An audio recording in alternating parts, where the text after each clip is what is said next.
시청자 여러분 안녕하십니까? VOA 모닝뉴스 시작합니다. 한국 국방부가 문재인 정부 시절인 2018년 이후 중단 또는 축소된 대규모 미한 연합연습과 여단급 이상 연합 야외기동훈련을 올해부터 부활시킵니다. 또 한국군의 핵심 능력 확보 등 조건이 충족돼야 전시작전 통제권을 전환한다는 원칙을 강조했습니다.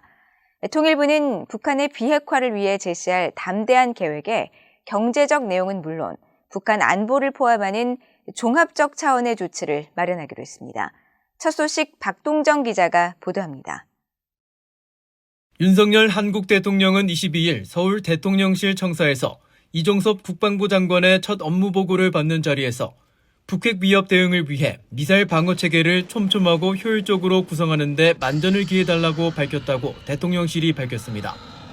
윤 대통령은 특히 미한 동맹 강화에 발맞춰 실기동 훈련 정상화 등 연합훈련과 연습을 철저히 하라고 지시했고, 이 장관은 2018년 이래 중단 또는 축소된 대규모 미한 연합 연습과 여단급 이상 연합 야외 기동 훈련을 올해부터 부활하겠다고 윤 대통령에게 보고했습니다. 국방부에 따르면 연합 항모 강습단 훈련과 연합 상륙 훈련 같은 연대급 이상 야외 기동 훈련을 재개하고 연합 연습과 연계해 다양한 연합 야외 기동 훈련이 집중적으로 시행될 예정입니다. 특히 다음 달과 오는 9월에는 과학화전투 훈련단에서 연합 과학화전투 훈련을 포함한 11개 연합 야외 기동 훈련을 시행하고 내년부터 더 확대됩니다. 미한 연합훈련의 이름은 2017년을 끝으로 중단된 을지 프리덤 가디언에서 을지 프리덤 쉴드, 즉 을지 자유의 방패로 변경했습니다. 그동안 이런저런 이유로 연합연습을 중단했었는데 부활됨으로써 이제야말로 정상화되는 것이다. 그래서 이것이 대응 능력, 억제력을 높일 뿐만이 아니라 북한의 비핵화를 강요하는 그런 계기가 된다고 생각합니다. 국방부는 또 북한의 핵과 미사일 위협에 대응하는 한국형 삼축체계 확증에도 속도를 내 군 정찰 위성 조기 전력화와 F-35A급을 확보하는 차세대 전투기 2차 사업으로 킬칠 능력을 확보할 방침입니다. 국방부는 이와 함께 수도권을 위협하는 북한 장사정포에 대응하기 위해 한국형 아이언돔으로 불리는 장사정포 요격체계를 조기에 전력화하기로 했습니다. 전시작전 통제권 전환 문제는 시기를 정하지 않고 한국 군 핵심 능력 확보 등 조건이 충족돼야 전환한다는 원칙을 유지하기로 했습니다. 북한의 미사일이 최근에 급격히 개발되고 능력이 향상된 것은 분명하니까 거기에 따라서 한국의 능력도 이전보다 훨씬 높은 수준이 되어야 된다라는 게 다시 강조된 거고, 그렇다면은 조속한이라는 표현이 없이 원칙대로 기간에 못 박지 않고 충분한 능력을 개발할 때까지 전자권 전환에 대한 그 시기를 맞추겠다, 그런 입장이 확인이 됐다라고 판단이 됩니다. 통일부 업무보고서에는 비핵화를 위해 북한에 제시할 담대한 계획에 더는 핵개발 필요성을 느끼지 못할 수준의 경제협력과 안전보장안을 담는 방안이 포함됐습니다.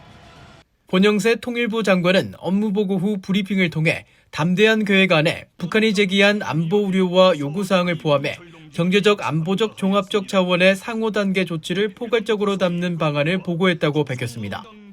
또 담대한 계획은 선 비핵화 또는 빅딜식 해결은 아니라면서 어느 정도 비핵화 조치가 이뤄지면 한국 측의 상응 조치와 북한의 추가 조치가 상호적으로 이뤄질 수 있도록 설계할 계획이라고 밝혔습니다. 북한 인권 문제와 관련해선 인권 상황의 실질적 개선에 주력하고 북한인권재단 출범을 적극 추진하고 대북 인도적 협력은 정치적 군사적 상황과 무관하게 추진하겠다는 기조를 재확인했습니다. VOA 뉴스 박동정입니다. 미국 공화당 내 상원 의원들이 인도태평양 지역 미사일 배치를 위해 한국 등 영내 동맹국들과의 협력을 촉구하는 서한을 로이드 오스틴 국방장관에게 보냈습니다.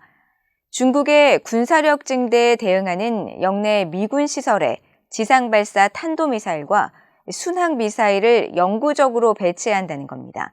이조은 기자의 보도입니다. 공화당의 마르코 루비오 상원 의원이 20일 로이드 오스틴 국방장관에게 보낸 공개 서한입니다. 루비오 의원은 서한에서 중국의 점증하는 군사력에도 불구하고 바이든 행정부는 인도태평양 영내 미사일 배치를 위한 진지한 노력을 기울이지 않고 있다고 비판했습니다. 그러면서 중국의 공격적인 행동을 억제하기 위해선 영내 지상발사 미사일 개발과 배치를 위한 영내 동맹국들과의 협력이 필요하다고 강조했습니다. 서한에는 공화당의 탐 카튼, 조시 하울리, 조니 언스트, 빌 해거티, 테드 크루즈 등 상원 의원 6명이 서명했습니다. 의원들은 구체적으로 지상발사 탄도미사일과 순항미사일의 영내 개발과 배치를 우선시할 것을 오스틴 국방장관에게 촉구했습니다. 지상발사 탄도미사일과 순항미사일은 중국군의 방어체계를 뚫는 데 매우 중요할 것이라는 최근 인도태평양 사령관의 발언을 인용하며 영내 미사일 배치를 강조한 겁니다. 의원들은 그러면서 이런 무기들의 영구적이고 전진적인 배치는 미국이 자유롭고 개방된 인도태평양을 유지하는 데 진지하게 전념하고 있다는 강한 의지를 동맹과 파트너들에 보여줄 것이라고 강조했습니다. 의원들은 국방장관의 4가지 답변도 요구했습니다. 영내 조약동맹국 그리고 파트너 군 당국과 중국 견제 목적의 미사일 등 무기 개발에 관한 논의 개시 여부와 영내 동맹국에 위치한 미군 시설의 미사일 등 무기 배치와 관련해 기울이고 있는 노력을 보고하고 영내 무기 배치로 인한 중국의 경제적 보복에 대응할 전략 마련에 관한 국무부와의 논의 상황, 그리고 영내 무기 배치가 미국의 국방 전략에 미칠 영향을 보고할 것을 주문한 겁니다. 이번 서한은 트럼프 행정부 당시부터 미국의 중거리 핵전력 INF 조약 탈퇴를 계기로 미국이 한국 등 영내 동맹국에 추가 미사일 배치 방안을 검토할 가능성이 있다는 관측이 이어지고 있는 가운데 나왔습니다.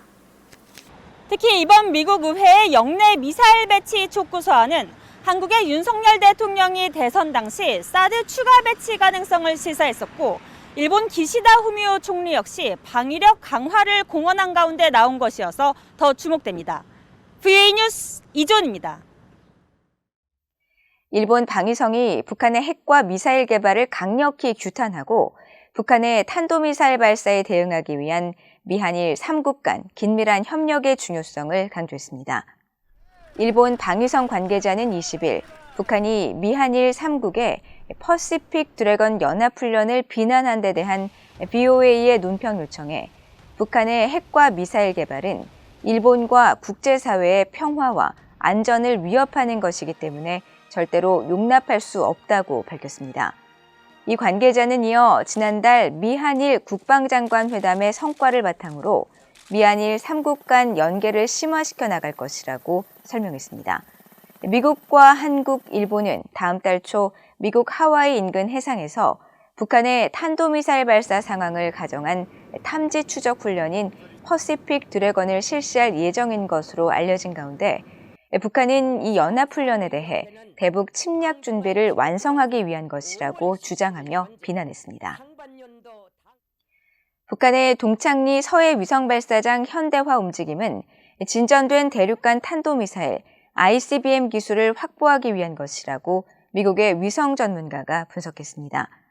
서해 위성발사장이 평화적 목적이라는 북한의 주장과는 달리 군사적 목적으로 운영되고 있다는 점도 지적했습니다. 조상진 기자입니다.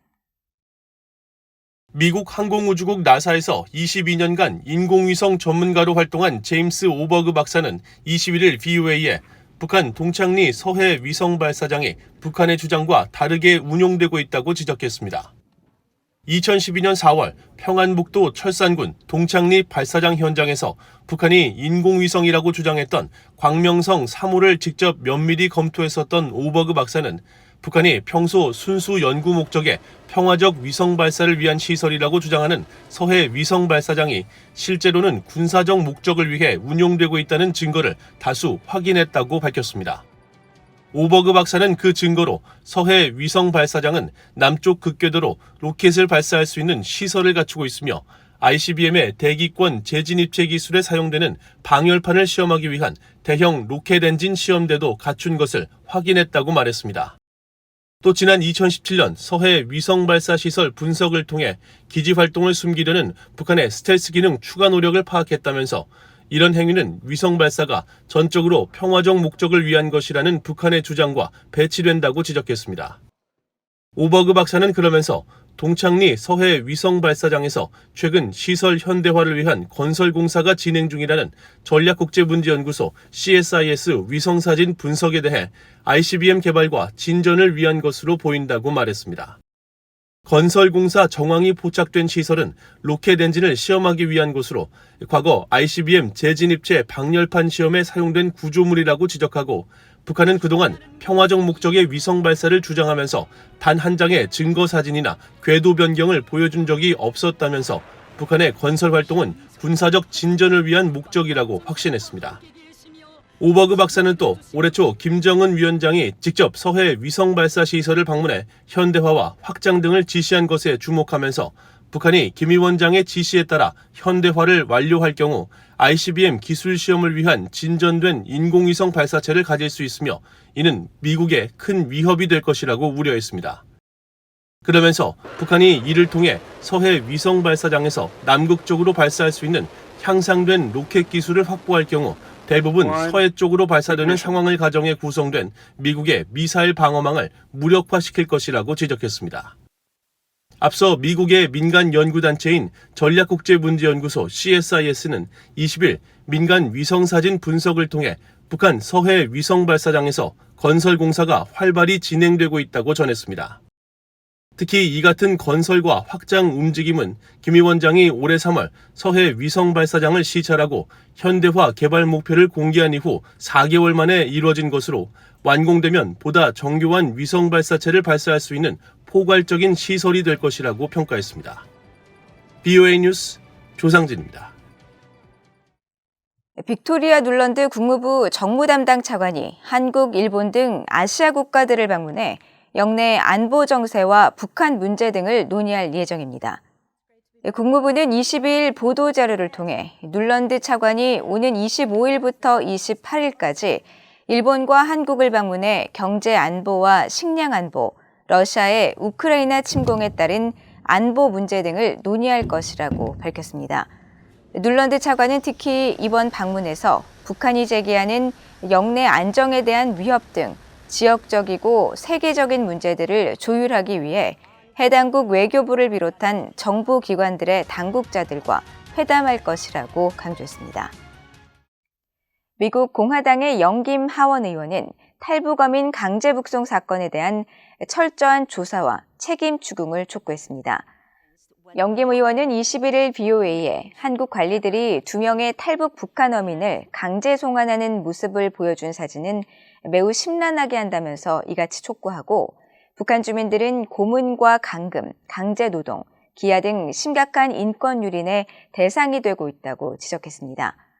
영김 의원은 이어 이들 탈북어민 사건은 철저히 조사되고 책임을 물어야 할 일이라며 한국 윤석열 대통령이 조사 절차를 시작한 데 대해 지지하며 진상 규명과 책임 요구, 또 북한 인권을 위한 투쟁을 멈추지 않을 것이라고 강조했습니다.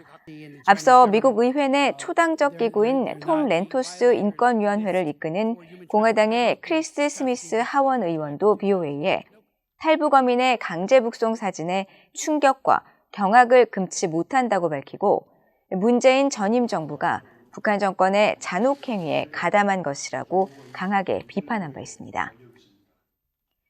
이상으로 BOA 모닝뉴스를 모두 마칩니다. 시청해주신 여러분 고맙습니다.